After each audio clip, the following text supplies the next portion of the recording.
Hello and welcome back to Alice Talks Football and welcome back to another live show on the channel. We haven't been live since my young boys match reaction and I do apologise that I have been slacking on the live streams lately, but I've just been super busy at the moment and all of that. But there will obviously be at least 5 live streams a week on the channel. Make sure you smash that like button, make sure you subscribe down below, share the video. But we do have lots to talk about now. Hopefully I will be live for an hour. However, I'm absolutely exhausted. I'm just going to shut my window 1 sec because I don't want to scream. I don't want the neighbours to hear me talk this whole time. But we have lots to talk about, guys. I will get through a few questions in the chat. Do not worry and all of that. So any questions you have for me, please do get them in below. The talking points from today's video, we'll be reacting to Paul Merton saying that apparently Manchester United were lucky to beat Newcastle. Like, what twat. Man City dropped points to Southampton, so that makes us dropping points to Southampton feel a little bit nicer and look a little bit better. Arsenal get a win. I mean, that's news these days. Very lucky to win as well, actually. I thought Burnley were that team. How was Kyle Walker not sent off? We will talk and react to some of the early games. I watched a bit of the Arsenal game, watched a bit of the City game. How the fuck was Kyle Walker not sent off? Anyone have any reasonable explanation behind that? Please do comment that down below. We're going to be talking about Rashford and McTominay being back involved with the squad in the coming weeks, why this is important, what impact they could have on Manchester United. Is it true that Manchester United are one of the top 4 teams in the world, like Gary Neville said? Possibility about Woodward staying at Manchester United. Now, as we know, Ed Woodward resigned in April with the Super League. Well, that's what we thought. But there's some rumour and speculation about Woodward maybe not leaving Manchester United. And Woodward came out yesterday and he made a lot of comments about the finances of Manchester United, what Manchester United done, the project Man United. He was talking about Man United in a very positive way. And, you know, is there the possibility that Woodward could stay at Manchester United? We'll give you all the details on that, what's been said. And, you know, it could happen. He hasn't left yet, but Richard Arnold was meant to be his replacement, who's basically another Woodward. So even if he left, we technically wouldn't get rid of Woodward. Who will Man United sign next? We will get into a little bit of January transfer window about a player that we could sign in January. Stay tuned for that. The Premier League table fixture list review. We're doing the preview for West Ham. Obviously, I like to throw my previews into my transfer shows as well. We'll be talking about what lineup I expect to see versus West Ham. I'll show you the leaked lineup that Man United are meant to be playing versus West Ham. What's the strongest 11 and all of that. We'll have a debate about Ollie. Is Ollie the best manager for Man United? So do get involved with your thoughts in that. And all of that. So lots and lots to talk about. Gaz Elliott says Woodward out. I agree, Woodward out. So hopefully Woodward's replacement won't be Richard Arnold, and hopefully Woodward does leave, but I will get into that in just a second, guys. Lol, Sir Alex Ferguson is Glazer's puppet. I mean, I don't think he is, but I think because he's on the board, he has to be semi-respectful. Tired of this Fred agenda, says Yash. Look, to be fair, I think, you know, Fred is an easy guy to blame because he's been awful lately, but I do think, you know, there was times where McTominay would be worse than Fred, but Fred would get pulled into that bracket. But I think this season, Fred has been bad. I think there was last season, there was games where Fred had been good when McTominay had been bad, and Fred got thrown into it. But I think this season, Fred has been absolutely atrocious. Did anyone see Paul Merton's deluded comments the other day about Man U were lucky versus Newcastle? Arsenal pundit and his agenda. I will get into that. I have to say, there's a lot of pundits out there in football. I will get into the news, but I have to say, there's a lot of pundits out there in football that unfortunately do have agendas against Manchester United. We saw it with Talk Sport, whatever you want to call them, Trevor Sinclair saying, you know, 3 days prior, Trevor Sinclair of Talk Sport says that Ronaldo's going to make Manchester City win the league, win the Champions League. He was saying that Ronaldo's the perfect sign for Manchester City. And then literally, a week, 3 days later, when Ronaldo signs for Manchester United, he goes, oh, I don't think Ronaldo's a good sign for Man United. I don't think he'll do it in the Prem. I don't think Ronaldo's good enough. You know, you get people that generally will have United agendas and will completely change their opinion depending on a player coming to United. And Paul Merson is one of those people where he just has the Man United agenda. And I think, you know, Man United Arsenal's quite an OG rivalry. I think a lot of Arsenal fans are salty about how bad their club is. That you do notice that as soon as when Man United were losing to young boys, Arsenal enjoyed it more than any other club. If you went on Twitter, Arsenal fans would go tweeting about Man United losing to young boys more than any other club. And I sit here and I go, Chelsea fans, banter us, mock us. Manchester City fans, banter us, mock us. Liverpool fans, go ahead, banter us, mock us. But Arsenal fans, you haven't been in the Champions League for 5 years. You go, oh man, United haven't won a trophy for 5 years. Well, at least we've been in the Champions League 3 of the last 5 years, unlike you, silly dead club. So I don't know what is Arsenal fans that, you know, go on us, but I do want to quickly talk about the Paul Merson thing, as Yash did throw that in the chat, and that was one of my talking points, and then I will get into a bit of news. So any questions, guys, put them down below in the chat. But Paul Merson, obviously a pundit on Sky Sports, Arsenal pundit. I think there's a lot of shitty pundits on Sky Sports, a lot of outdated pundits with agendas, old-fashioned views, and there's not a lot of people on there. I think maybe get views because of their outrageous views, soonest and agendas, and people on Sky Sports with silly views. But for Paul Merson to say we were lucky versus Newcastle is bullshit. We beat them 4-1. We didn't beat them 1-0. We beat them 4-1. If anything, Manchester City were lucky not to lose to Southampton today, but he won't be saying that. Manchester City were very lucky not to lose Southampton because Kyle Walker should have been sent off. Southampton should have a penalty, and Man City only managed one shot on target versus Southampton. At least we managed 4 when we played shit. Man United were lucky to beat Wolves. I will sit here and say Man United were lucky to beat Wolves. I'll say, if it wasn't for De Gea, we would have lost to Southampton. But I'm not going to say we were lucky to beat Newcastle because that's just deluded. Ronaldo's lucky to score versus Newcastle. Ronaldo scored 2 tap-ins. The second goal wasn't a tap-in. Man United lucky to beat Newcastle.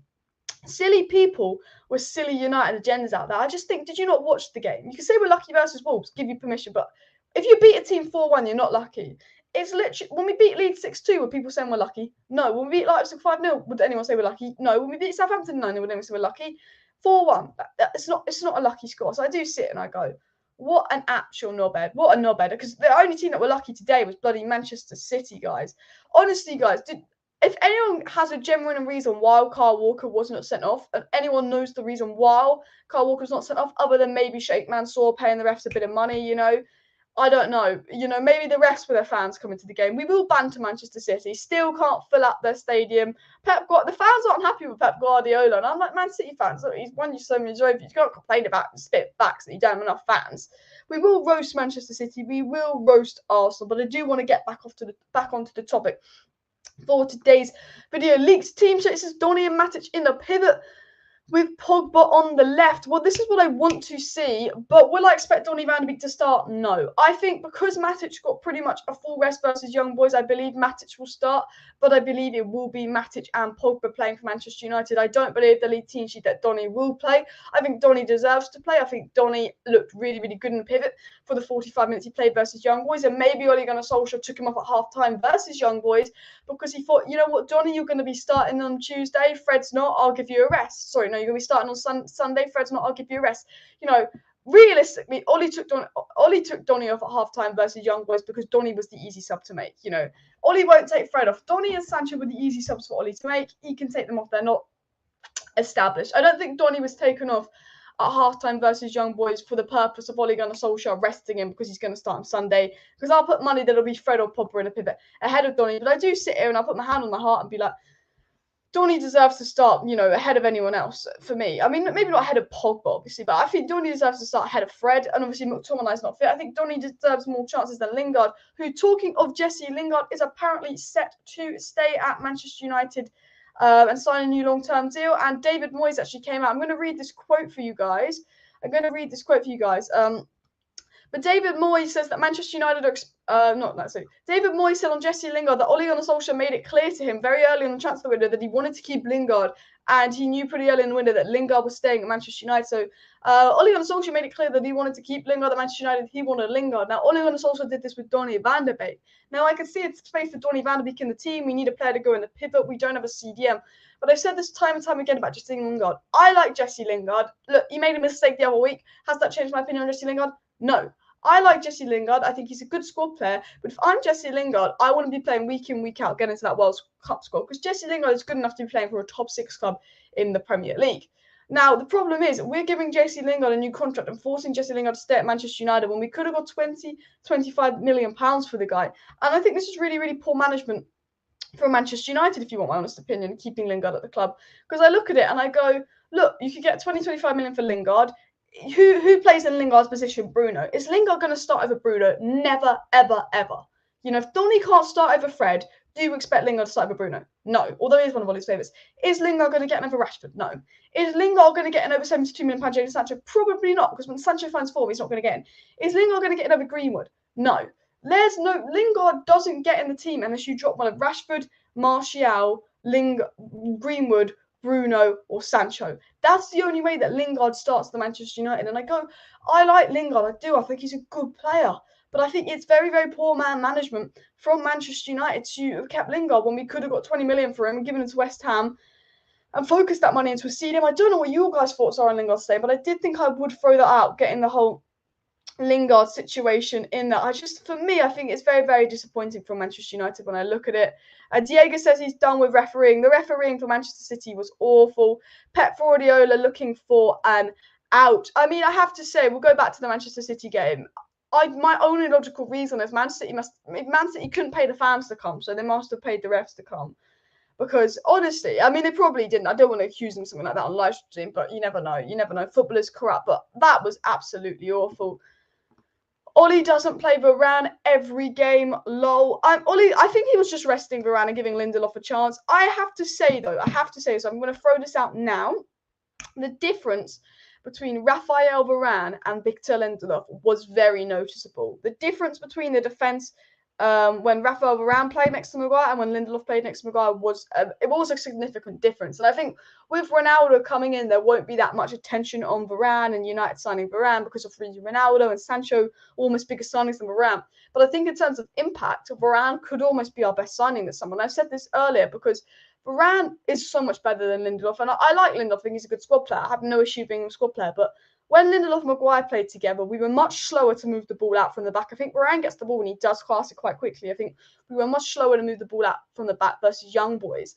And I also have to say, as well with Lindelof, is, he's quite slow. Him and Maguire aren't as well suited. And just defensively, Lindelof gets pushed and bullied off the ball. Varane wins pretty much every duel, every header, doesn't get pushed off the ball like Lindelof does. And I think especially if you have someone like Fred playing in the pivot who gets pushed off the ball as well. And this isn't me trying to go on at Fred, but Fred got pushed off the ball, whereas Donny didn't. And I think if you're playing Lindelof, you can't play Fred because then you have two players that they can just push off the ball because Varane doesn't get pushed off the ball. Matic doesn't get pushed off the ball. Pogba can considerably lose possession, but he doesn't get pushed off the ball, whereas Fred and Lindelof do get pushed off the ball because they don't have that strength. And I think that was a big thing, other than Varane's pace and experience. And I did notice that, Lindelof does get bullied a lot more than Raphael Varane. We do want to talk about Ed Woodward, by the way, guys. And when we will get into the match preview, I will show you the leaked lineup for Manchester United versus West Ham tomorrow. But talking of Ed Woodward, guys, now Ed Woodward was meant to leave Manchester United in April. He was meant to resign from Manchester United in April. He did kind of resign, but then we were told he'd probably leave in September, which is now. And then there was a rumour that he's going to stay to Christmas, but he was meant to leave now. So Ed Woodward was meant to leave Manchester United this summer. He resigned in April. He was meant to leave Manchester United this summer, but it could be his official resignation, I guess, is not till December. The situation with Ed Woodward is, it's very quiet. There was a rumour about 2 weeks ago about Richard Arnold being Ed Woodward's possible replacement, but that's just a rumour. It hasn't been confirmed an Ed Woodward replacement. We haven't got a solid replacement in, so Ed Woodward can't leave until we have a solid replacement in. But we're in a situation with Manchester United where, Ed Woodward resigned. But, the Glazers went and got Ronaldo. We got Varane. Yes, we've got Sancho. Yes, we're building a super team right now. Woodward only resigned because of the fallout from the Super League. The Glazers said to Woodward, we've got such bad fallout from the Super League, you've got to resign. It might take some pressure off us. And now Man United I'm not going to say that the Glazers have won the fans back. The Glazers haven't won me back. But obviously, there are fans that don't care about the Glazers as long as we're winning. And at the end of the day, winning should be the most important thing. But I will always care about the Glazers. But as we said, I think we're in a situation where now everything's quite positive around Manchester United. Despite losing to young boys, you've got to remember we signed Ronaldo, we signed Varane, we signed Sancho. Everything is pretty positive surrounding Manchester United. And it's in a position where if Woodward just stayed, there's not going to be that much uproar about it. If we were in a situation where we had another shitty transfer window, Woodward was meant to resign and then he ended up staying, there would be outroar about it. There would 100% be outroar about it. But I think we're in a situation where, look, to be fair, if Woodward does stay at Manchester United, there's not going to be a ridiculous outroar. I'll be annoyed, but then at the end of the day, getting Richard Arnold in to replace Woodward is basically like-for-like replacement. It's just that we don't know if Richard Arnold could be a little bit better or a little bit worse. I think there would be outrage, but I don't think it would be a significant outrage where it would affect the Glazers. And I think the problem is we're in that kind of situation when the Glazers, might take that risk and be like, you know what, let's just keep Woodward around because Woodward is the Glazers' puppet. Someone threw in the chat that Sir Alex Ferguson was the Glazers' puppet. No, Ed Woodward is the Glazers' puppet, guys. Who helped the Glazers by Manchester United? Ed bloody Woodward. Who was like the ringleader behind the Super League with Joel Glazer? Ed bloody Woodward. Who's involved in all this crap? Ed bloody Woodward, guys. Ed Woodward is very heavily involved in a a lot of the things that goes on with the Glazers. He's the financial directing assistant. He encourages the Glazers. He told the Glazers to buy Manchester United. And, you know, Ed Woodward, although he's not the Glazers family, although he doesn't make anywhere near as much money out of the club as the Glazers family, Woodward is the Glazers' puppet. He's their man. You know, in a financial perspective, Woodward does a very good job in bringing all these brand deals. You know, Woodward's generated us a lot of money in terms of a financial perspective that the Glazers don't want to lose him, but in terms of a footballing perspective, Woodward is not good. And I think that is the situation with Ed Woodward. Hopefully he doesn't stay at Manchester United or any of that. Camera's just gone out of focus. What I do want to go ahead, guys, and show you, and I will address a few live chats in just a second, so do go ahead, smash that like button, subscribe down below, share the stream if you're new. But here we are, is my chosen 11 for Manchester United versus West Ham. I do want to throw up this lineup on the screen. This is the lineup I do want to see versus West Ham, by the way, guys. Let me know what lineup you want to see down below. But obviously, this is the lineup I want to see. Will this be the lineup we see versus West Ham? Probably not. It probably won't be the lineup we see versus West Ham. However, people speculating that Donny was subbed off at half-time because Ollie wants to rest him and start him Sunday, I think is absolutely nuts. I've said it time and time again. Donny was not subbed off so Ollie can rest him. Donny was subbed off because it was the easy sub for Ollie to make. Look, this is the team I obviously want to see. However, if I'm being honest, I think the team we will see would probably be Sancho here on the left. I think Sancho won't be dropped. I think we're just going to wait for Sancho to find form. I think this is the team we will see. I don't think Fred will play, though. I think it will be Matic and Pogba, but I think the fact that Matic didn't start versus Young Boys is going to start at the weekend. But I think this is the squad that we will see versus West Ham. But, you know, we will have to wait and see. What about Pep thinking about quitting due to an empty stadium? I don't think Pep would quit due to an empty stadium, but I do think Pep will quit Manchester City in the next couple of years. He's not the kind of manager that's going to do a Ferguson and spend 20 years at the club. Nick Morris says De Gea, Wan-Bissaka, Varane, Maguire, Shaw, Matic, Pogba, Greenwood, Fernandes, Sancho, and Ronaldo. That is basically the lineup I kind of want to see as well. That or with Donny, and I'm either way, either two of these lineups that you can see on my screen, I am very, very happy with. Good news, by the way, good news for all you Manchester United fans. I do want to throw this out. Marcus Rashford and Scott McTominay will be back to Manchester United within the next month or so. We will see a return of Marcus Rashford. And this is I'm going to show you a really cool stat in a second. So stay tuned. I'm going to show you something ridiculously cool on my screen in just a second. But obviously, Ronaldo, Rashford, fantastic player. You not Ronaldo. Rashford, well, what am I talking about? What basically... Rashford comes back to Manchester United probably in a couple of weeks. Rashford's returned to training. He probably won't start for Manchester United for a little bit, but Rashford will be back playing for Manchester United in a couple of weeks. He's training with Manchester United. Rashford's back in training. He looks good. So is McTominay. You know, a lot of fans have controversial opinions on McTominay, but I don't think McTominay could be doing any worse performance than Fred right now. I think we do miss McTominay, and I think a lot of people don't realise how good a fully fit Marcus Rashford was. I talked about this on my TikTok. A lot of people don't realise how good a fully fit Marcus Rashford is. I think because we signed Sancho, and I think because we signed Ronaldo, and we've got so much depth and strength in attack that, you know, we look at it and we go, you know what, Rashford's a great player, blah, blah, blah, blah, blah, blah. But actually, a lot of people don't realise how good a fully fit Rashford is. And what I'm going to do, guys, is I'm just going to stop my screen for a second. I want to show you this.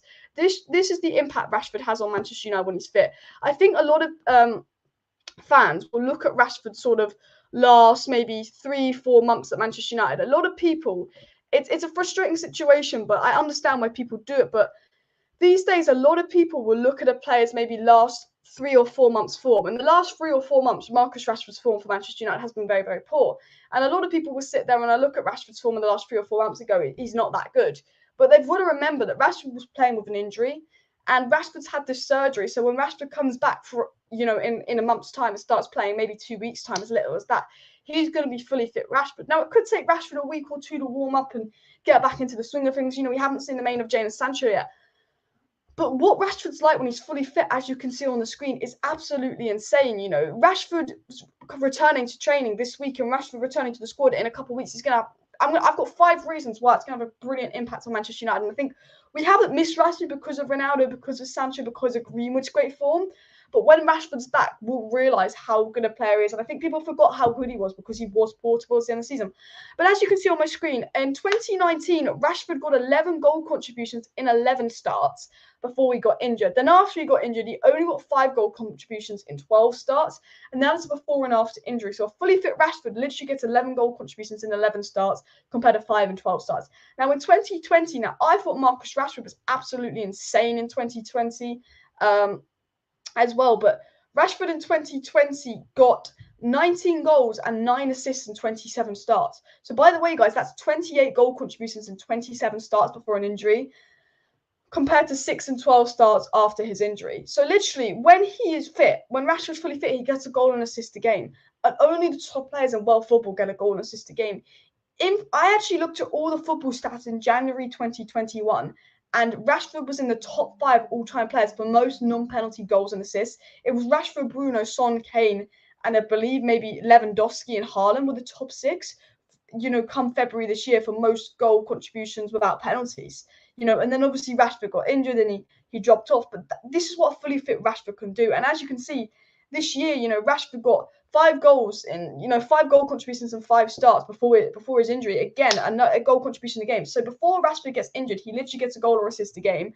And then afterwards, he got 18 goals and 13 assists in 41 starts, which is still 31 goal contributions in 41 starts, which I still think is a really, really good statistic. And I just wanted to throw this out, and I just wanted this to be a talking point in today's video, by the way, guys, because, Rashford coming back means that he starts on the left. So if Rashford starts on the left, Paul Pogba will go back to the pivot.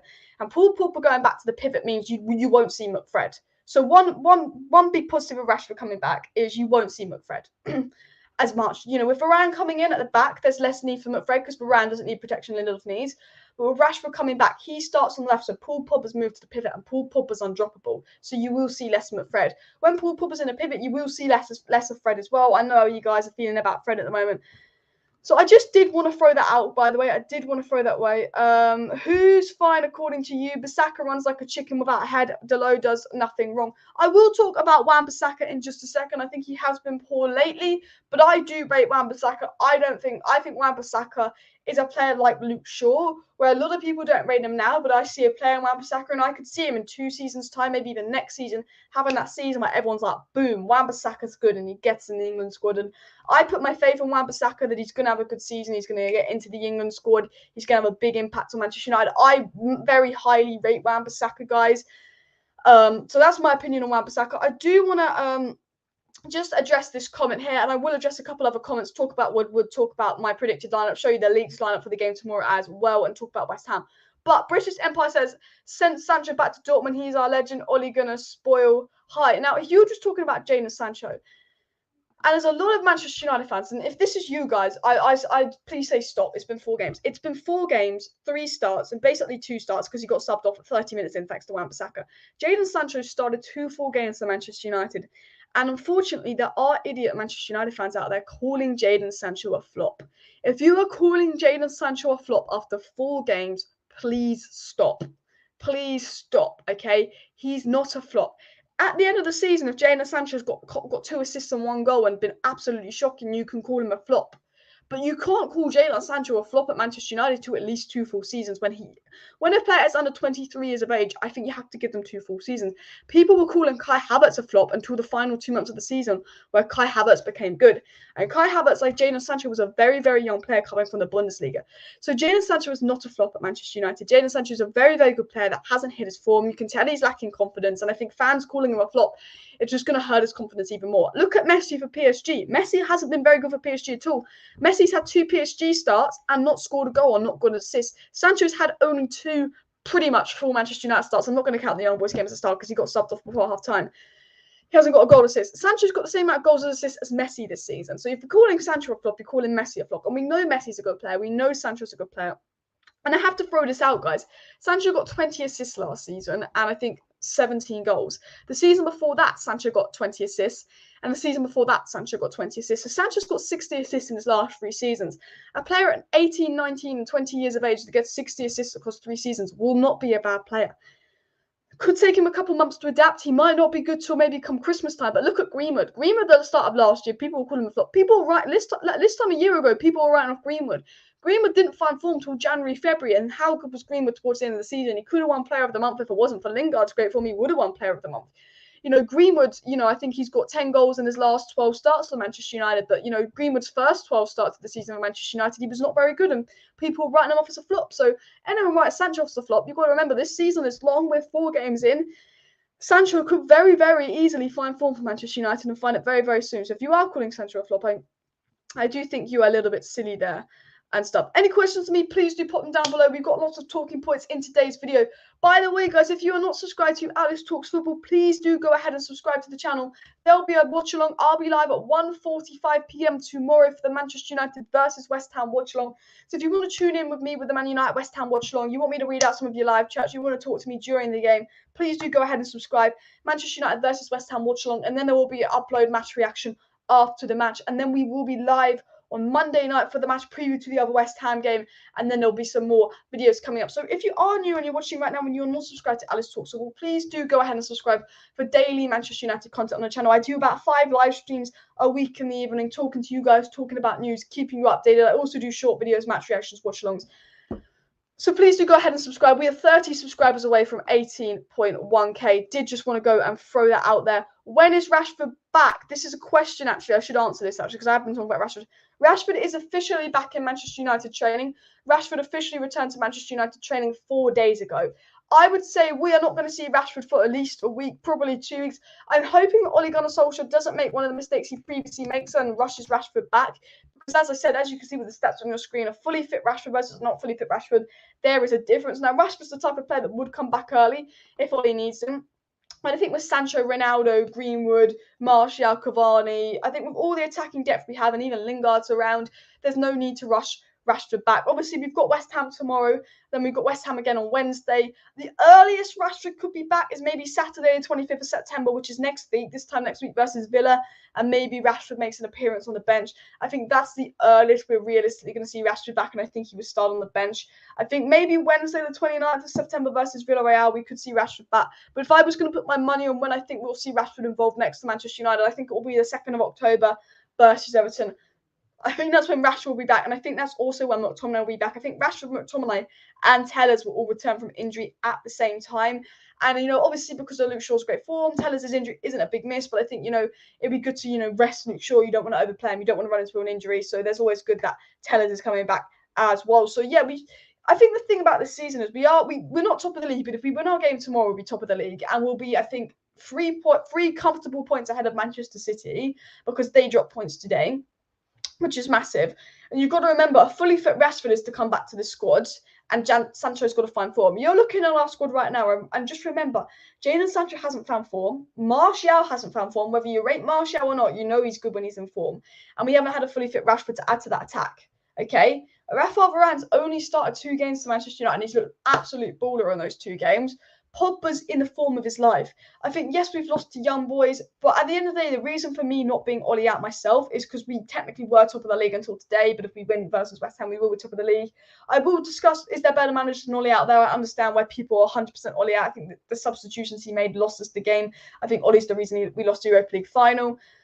But I'm Ollie in because I look at the squad and I go, you know what? Fully fit Rashford, Pogba in the form of his life, Jadon Sancho to add to that. If Martial finds form to add to that, Van der Beek maybe being involved more in the pivot, Rafael Varane, Champions League defender, winning. There's so much to add to this Manchester United squad that I think we can only get better this season. I don't think we can drop off. I think we can only win games. So that's why I'm super excited. CR7 is the best.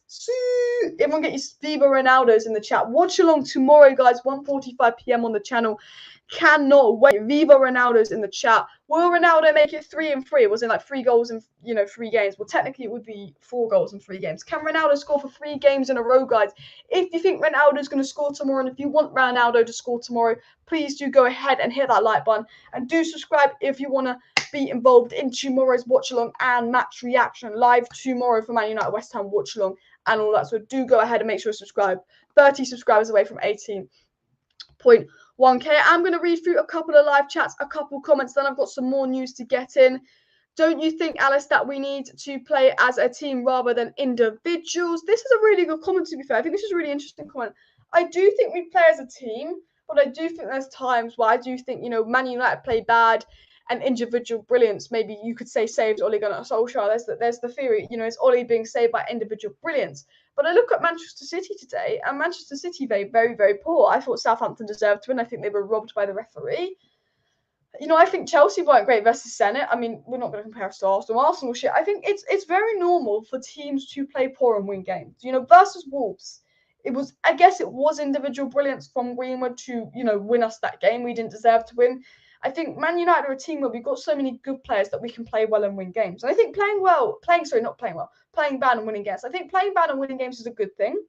However, I do think, when I look at Manchester United, I don't think we play good football as often as Liverpool, City and Chelsea play good football. If I was going to be honest, when I look at Manchester United, I do think that we do play good football from time to time. I thought we played good football versus Leeds. But I look at Manchester City, and Manchester City weren't great today, but Manchester City played good football the majority of their games. Chelsea played good football the majority of their games, whereas Manchester United, I feel like we are a team where we'll play good football, maybe the second half, but not the first half, and we don't play good football that many games. And I think maybe that's where people believe that it is individual brilliance saving Ole. Having all these great players is individual brilliance saving Ole, whereas no other manager gets individual brilliance saved Ole. But I think with Manchester United, sometimes it is we play bad as a team, and then you have a player like Ronaldo. Rashford's done it 50 times for us, scored a last-minute winner when we played shit. Greenwood's done it twice for us this season already. I think we are a team that sometimes we play poor and we do have that individual brilliance to win us that game. But at the end of the day, that's what you buy the players for, to win you games. And we're a squad right now that probably have the best attack in world football. I am going to talk about our Man United in the top 4 teams of world football because Gary Neville made a comment. But Ronaldo can win you a game. I think Ronaldo shouldn't have been subbed off versus Young Boys. We saw what Ronaldo did versus Ireland. Very, very quiet. 5 minutes after the game, scores 2 goals, wins it. Portugal versus Ireland. Greenwood, as we know, can win you a game. We've seen it this season. Rashford, we've seen it time and time again. He can win you a game. Bruno can win you a game. Pogba can score a screamer and win you a game. Man United have a lot of game winners in their team. So even if we do play bad as a team, you just have players that can pop up and win you a game. And that's what you buy the players for. Mr. Woodward, please leave and let Man United function as Man United, old under Fergie. Hopefully Woodward does leave, but the way Woodward's talking so confidently about Manchester United, and Woodward's just going on and on about Manchester United. It's like, are you actually going to leave or not, Woodward? Because he was meant to leave about now and all of that. Woodward finally broke his silence yesterday. Woodward spoke publicly for the first time since Man United pulled out the Super League. Yesterday, Woodward literally spoke publicly, and guess what Woodward talks about? This is exactly what Woodward says. United invested 135 million on Jadon Sancho, Rafael Varane, Cristiano Ronaldo, and re-signing Tom Heaton back in the squad. He's talking about United progressing and all of that.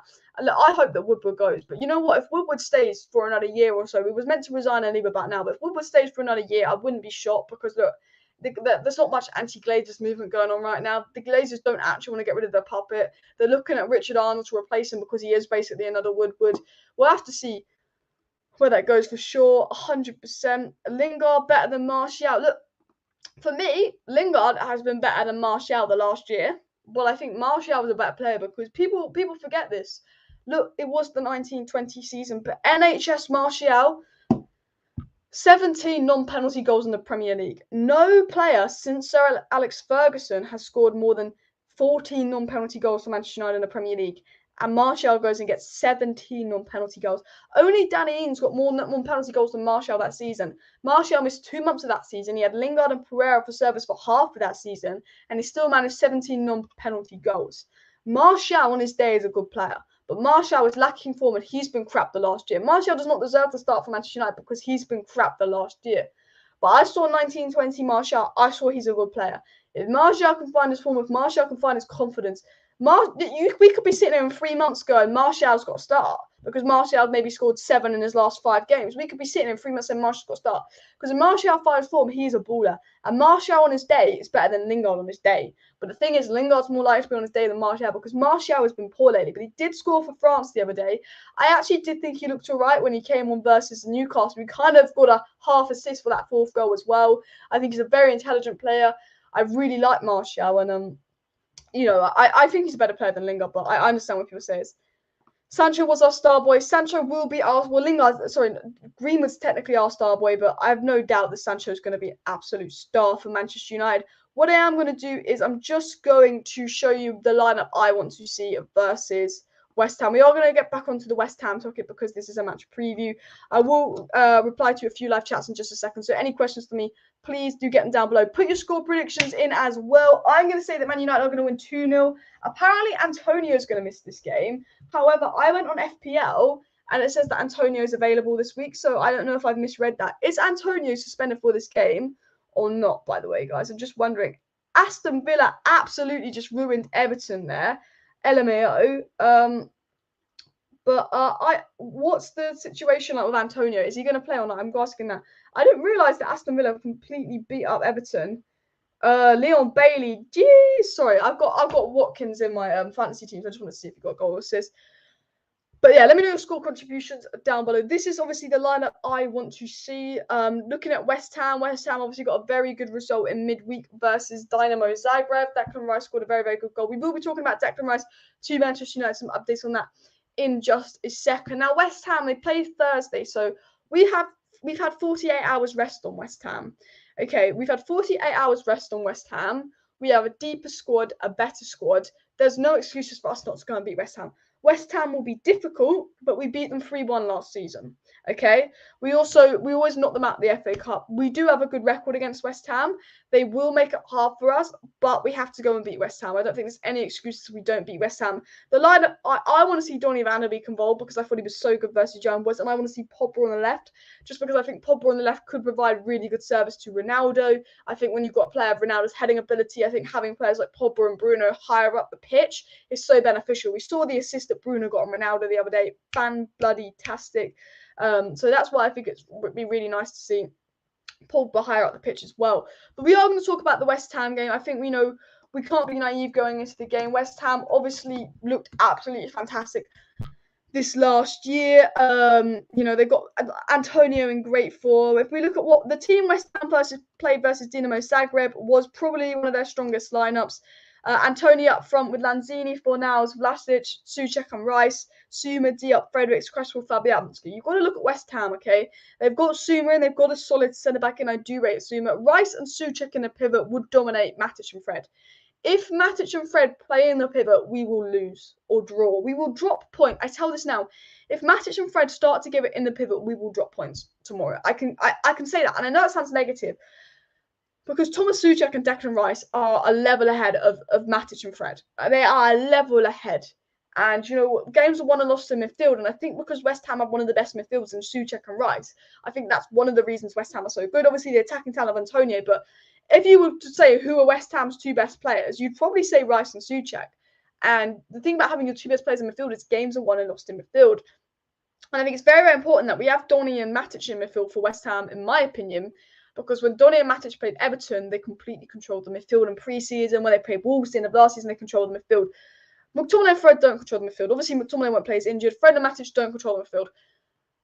Matic and Pogba can control the midfield, but I think if we want to control the midfield and actually stop Souček making that overlapping run, stop Rice dictating the game, for me, it would be Donny and Matic to play.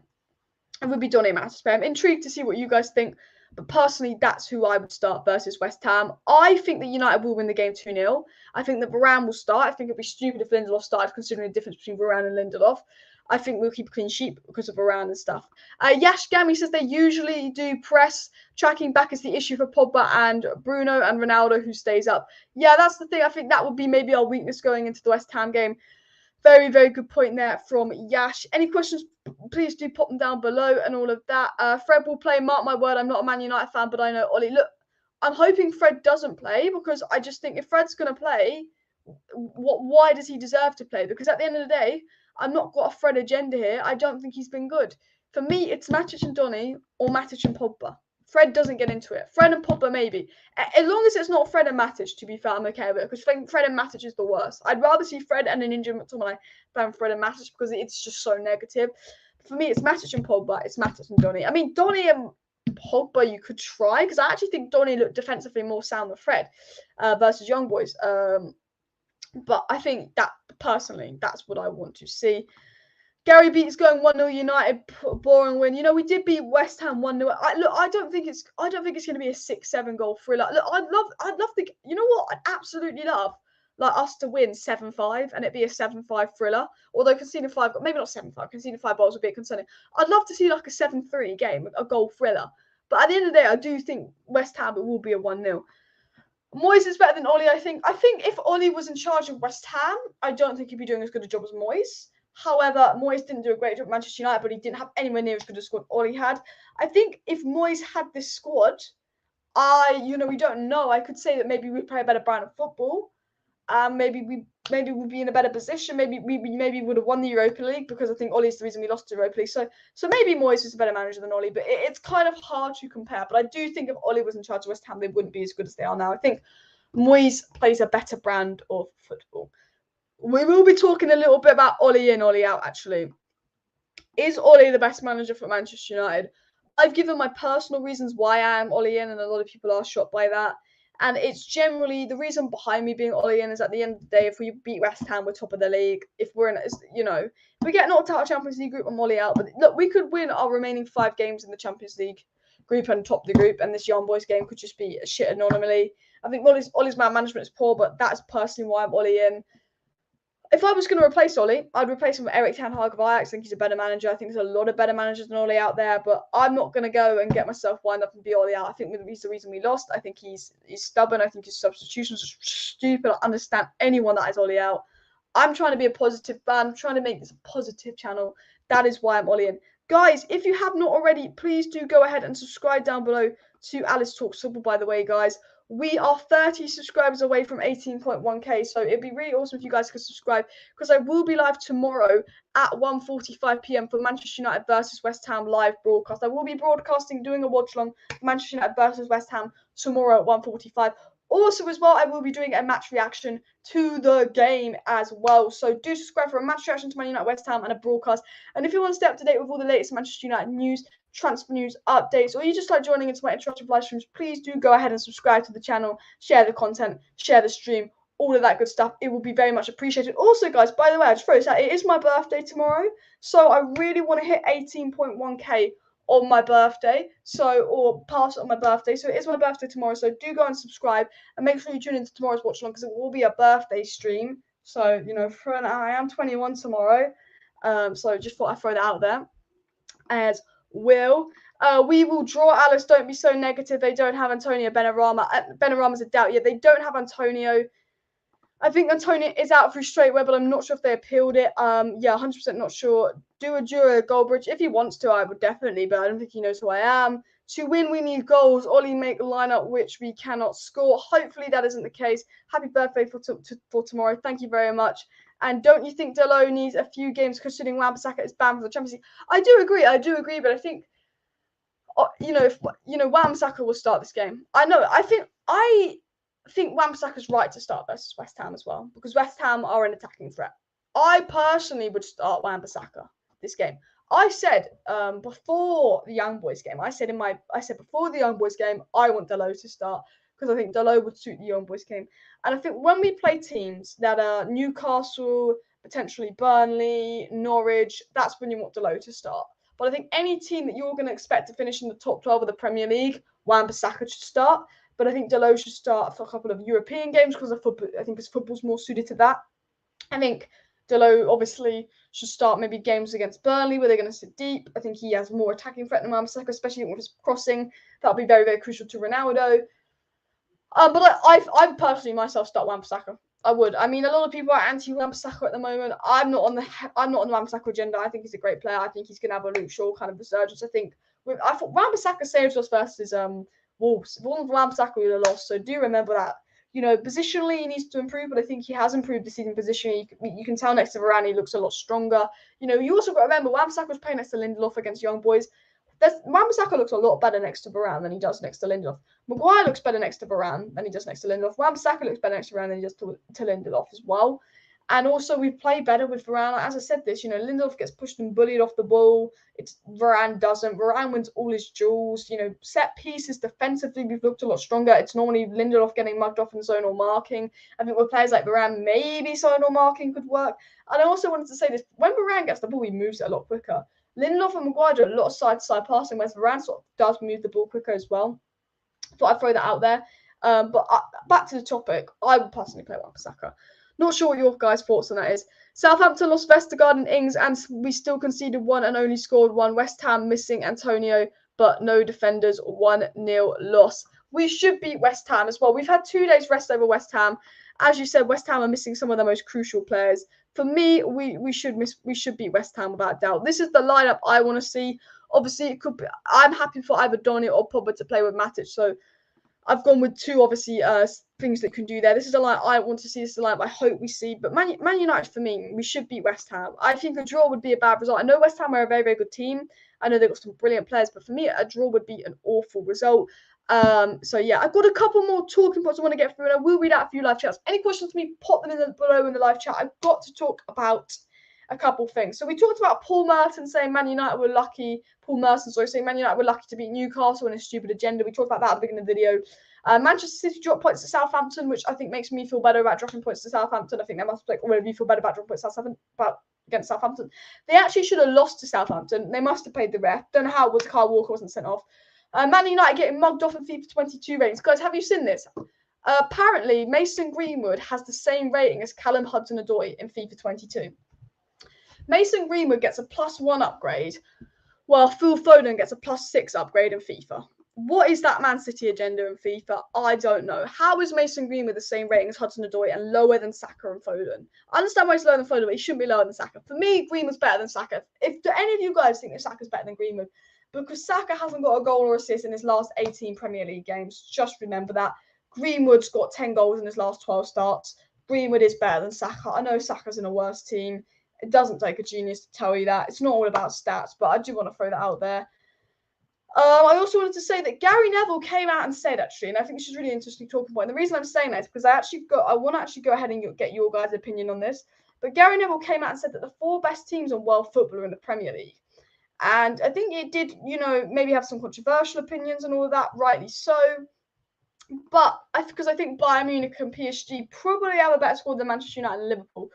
This is the thing. I sit and I go, PSG are the best team, probably followed by City, probably followed by Bayern, probably followed by Chelsea. I think they're the 4 best teams in the world. 5th, I think, is an argument between Manchester United and Liverpool. Because I think if you go in terms of a squad and management and experience of what they won, you would say Liverpool's the 5th best team in football. Because Klopp's better than Ollie. But if you actually look at the depth and all the names, I think we have a better squad than Liverpool. And we finished above Liverpool last season. And I think as well, a lot of people think that Chelsea's squad is miles ahead of Manchester United's because Chelsea won the Champions League. And yes, Chelsea did win the Champions League. And yes, they have signed a very good player in Lukaku. But you've also got to remember that Manchester United have finished above Chelsea the last 2 seasons in the league. We finished above Chelsea for 2 seasons in a row in the league, okay? Ronaldo outscored Lukaku. We've added Ronaldo and Varane to our squad. I generally think that obviously Chelsea have a better manager, a better system, better depth, better coaching. But I don't think Chelsea's squad is that much better than us. People are saying Chelsea are clear favourites to win the Champions League, clear favourites to win the Premier League. I look at the Chelsea squad, yeah, they've got a better midfield than us. They've got a better manager than us, for sure. But I don't think their squad's that much better than us, considering we finished above them 2 seasons in a row in the league as well. I do disagree, though. Gary Neville does say the 4 best teams in world football right now are Premier League teams. I sit here and I disagree. I do disagree. I go Bayern Munich and PSG are in there. I think if you go and name the top 6 all-time best football teams right now, 4 of them are Premier League teams because I think Man United, Liverpool, Chelsea, and Manchester City have a better squad than Real Madrid, a better squad than Barcelona, and a better squad than Juventus right now. And Dortmund and all the other clubs. I know we just lost to young boys. She's probably sitting there going, she's saying our squad's better than this and that after they lost to young boys. But you know what I mean? And I do think, we do have one of the best squads in world football. We could be in the top 4 squads in world football. But I don't think we're the top 4 team because I don't think Ollie and the coaches are at the level of maybe some of the other coaches. I don't think we're the 4th best team in the world. I think we're the 5th best team in the world. But I think we actually have maybe the 4th or 3rd best squad in the world. Because as I said, Rashford, Martial, whether you like him or not, he is a good player. Sancho, Greenwood, Lingard, Bruno, Pogba, Ronaldo, Cavani, Amad Diallo, Varane, Luke Shaw's been the best left back in the world the last year. De Gea is still a very, very good player. We have an absolutely amazing squad. And I think maybe that's what Gary Neville meant. He maybe said that the Premier League's probably got the 4 best squads in world football, but I still say PSG have a better squad than Liverpool. I think Man United have a better squad than Liverpool, just because Liverpool have no depth whatsoever. But I think Liverpool probably manage better, play a better role. You know what I mean? I think PSG are in there. I think Bayern are in there, but I definitely think you look at the Premier League right now, its strength compared to the other leagues is. I think we are a lot stronger than all the other leagues. I mean, I want you guys to comment. I've got a thing for you. I want you guys to comment who are the top 4 best squads in world football right now. Because I'm going with Manchester City, Chelsea, PSG, and Bayern. Man United 5th, Liverpool 6th. Comment down below, what are your top 4 squads in football right now? I'm actually really intrigued to see yours. Man United need a new coach or not yet? I would analyze. I can't say the word. I would see where we are at Christmas. I would say I'm very, very frustrated with Ole Gunnar Solskjaer. I sit here and go, his management has been absolutely atrocious. Ole is the reason we lost to Young Boys. Ole is the reason we lost the Europa League final. We've played some shit football this season. I personally won't be Ole out right now. And if you're Ole out, I 100% understand why we're not playing great football. I'm not Ole out until maybe if we're not in a title race or we do not make it out our Champions League group, I will be Ole out. If we don't win a trophy by the end of the season, I will be Ole out unless we're literally 1 point off winning a Premier League or we get to a Champions League final and just get marked off. I am not Ole out. I'm not Ole out. But if I'm going to I'm going to do an analysis on where we are at Christmas. And if we are not in a title race at Christmas and we only just or don't make it out our Champions League group at Christmas, I will be Ole out. I'll say he has to go because this squad needs to win a trophy and this squad needs to be in a title race. We need to be in a title race come April. We might not win the league, but if we're going into April and we're still in that title race, because we came out of the title race in February, we want to be going into that title race till April. We want to have top 4 secure with a couple games to go. That's what I want us to do. And I'm not going to sit and be Ole out just yet, but I do understand where you are. And I think for me, we judge Ole and the coaches at Christmas. If I was judging Ole and the coaches right now, I would probably sit here and say, you know what, they're not good enough because the coaching I've seen from Manchester United is atrocious. So yeah, if I was judging Ole and the coaches now, I would say they're not good enough.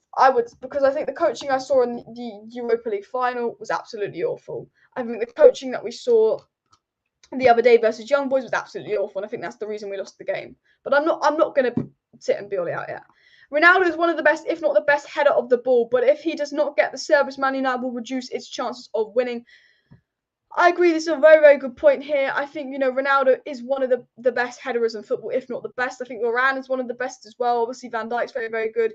Ronaldo's got one of the best heading skills in football. Absolutely 100% agree with you. And I do. That's why I said, as you can see, is my starting lineup. You can't see, but my starting lineup actually has Pogba playing on the left mid because I think if you can get Pogba and Bruno hard at the pitch, Ronaldo will get on the end of those crosses. Ronaldo will get on the end of those crosses. And we know how good Ronaldo is. I do want to show you some Man United leaked FIFA cards, by the way, guys. Just thought I'd throw this out. Let me stop the screen. Any questions for me, pop them down below. I've got a couple things to talk about before I end the live stream, but I've kind of gone on a ramble here.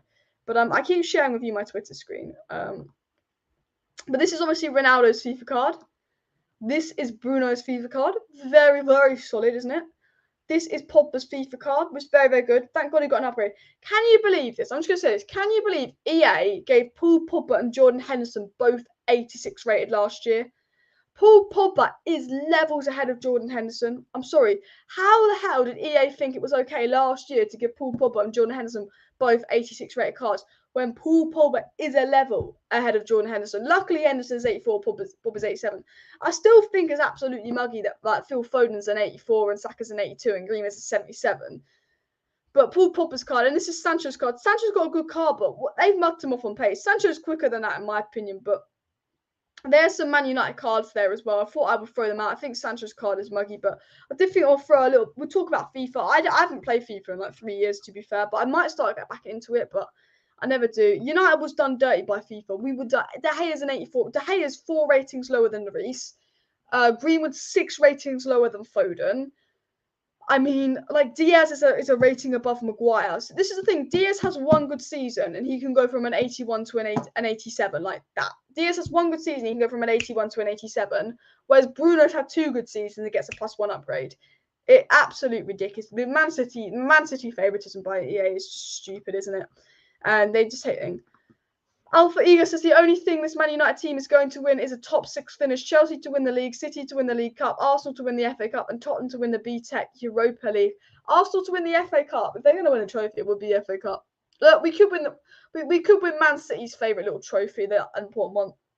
I just think, the reason I think Man United will win a trophy this year, and the reason I'm trying to be positive, as I just go, when you have players like Ronaldo and Varane in your team, they've got an elite mentality where I'm sure they want to win trophies. You know, Ronaldo, Varane, for me, are the type of players that are going to be sitting there saying, I want to win trophies. We need to win trophies. And that's why, personally, I do believe that Man United will win a trophy this season, because I think if we get to the Europa League, and, you know, not the Europa League, fucking hell, better not get to Europa League this year, but if we get to a cup final in the Premier League, what is going on? If we get to the FA Cup final, sorry. I think if we get to the FA Cup final, if we get to the Carabao Cup final, maybe in the Champions League final, that'd be a dream. I think when you have players like Ronaldo, Varane in the squad, on top of Bruno's mentality, on top of Pogba's eagerness to win, Rashford and Greenwood's boyhood love for the club, I think we're in a situation where, you know, not only adding Ronaldo and Varane improves the squad, but it improves the mentality and the eliteness of the squad. And, you know, when Ronaldo got subbed off, he was still having an impact off the pitch. And I think it was stupid of Oli to sub off Ronaldo, because you saw the impact Ronaldo has off the pitch. And I think we've got a squad with many good mentality leaders. And I think one thing that United have lacked, and one of the reasons I think we were so poor before Bruno Fernandes came to Manchester United, was because we didn't really have any true leaders. I think one of the reasons Bruno Fernandes was a significant improvement on us, not just because of his goals and assist contribution, but also his mentality, was because he gave us this captain mentality, this lift, this Roy Keane kind of mentality. And I think Varane and Ronaldo add that as well. And I think one of the big differences, as well as improving from last season, is the mentality in this world. I think we have a lot of better players, a lot of players with elite mentality. Ronaldo has the most elite mentality in football. He's come here to win trophies. Varane has come here to win trophies, guys. And that's why I sit here and say I think we'll win a trophy this season, because I think these players in a cup final will perform.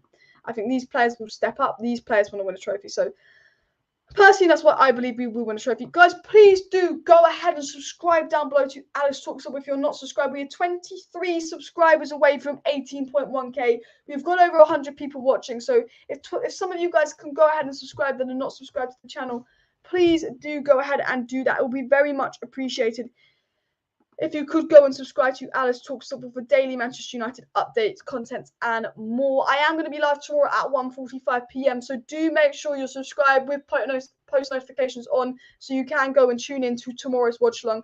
I've got a watch along tomorrow, which is going to be super exciting, guys. I'm actually absolutely gassed for tomorrow's watch along. I feel like because the last game versus Young Boys was so bad, I want to see some good football. I want to see some goals. I want to see us play well. You know, I'm really excited for tomorrow. So please do go ahead and subscribe for the watch along tomorrow. I'm going to be doing Viva Ronaldo's.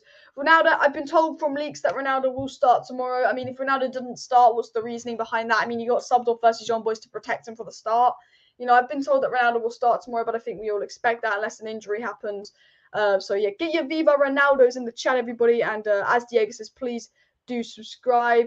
I've not subscribed, so I won't be the next one. Sorry, well, fair enough. But yeah, please do subscribe. It is my birthday tomorrow as well, so it will be a little birthday live stream. I report to stand. I'm sorry, but Man United can't win a trophy with Fred, Lindelof, Matic, Hole. You have Chuckle brothers in your team. Your chance are low, but hopefully a trophy for United. Look, I think everyone knows that Fred and, you know, maybe Matic on his day can be good, but I think a lot of people know that Fred and Lindelof would never be week in, week out starts for a Premier League winning team. And I agree with you. I don't think it takes a genius to tell us that. Pez has better ratings for players than FIFA, so I like Pez more. And Sancho has to start tomorrow after what Oli did from Tuesday. Yeah, I do agree with that. I would like to see Donny start. I don't think Donny deserved to be subbed off. I thought Donny was playing really well.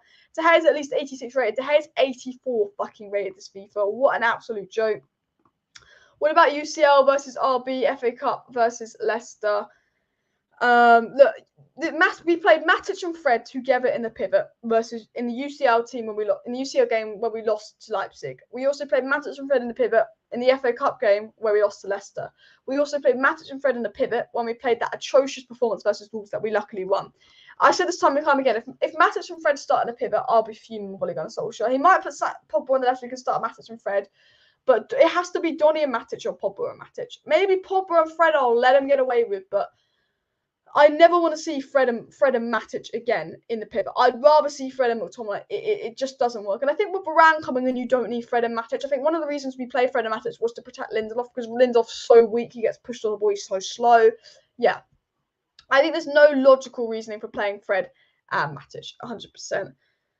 But yeah, happy birthday, Alice. Yeah, it is my birthday tomorrow. It's not my birthday today. It's my birthday in 3 hours. It is my birthday tomorrow. So yeah, and Daniela says happy 21st for Alice. I will be at the West Ham Support Tomorrow Club. Have fan day from Hammers fan. Thank you for all of that. So yeah, do subscribe for tomorrow's birthday stream and watch along. Throw that out. I've got a couple of things to talk about before I wrap up the stream. And by the way, guys, if you have any questions for me, please do go ahead and pop them down below in the live chat. Don't be shy.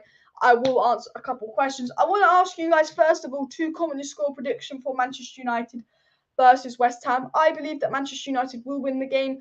I believe we're going to win the game 2-0, keep a clean sheet. Rafael Varane, Champions League Varane at the back, getting Man United that clean sheet. I believe that Ronaldo will score and Greenwood will score. I think Sancho is going to pop up and get an assist. And I also think that Pogba is going to add to his assist tally. I'm going to go 2-0 to Manchester United. West Ham, we've had 2 days rest over them. They're missing Antonio. Benrahma's a doubt. We should win. Also another thing with Manchester United is whenever we lose, we do bounce back. Whenever there's a little bit of pressure on Ole Gunnar Solskjaer, whenever we lose and Ole Gunnar Solskjaer gets criticised, we go and win the next game.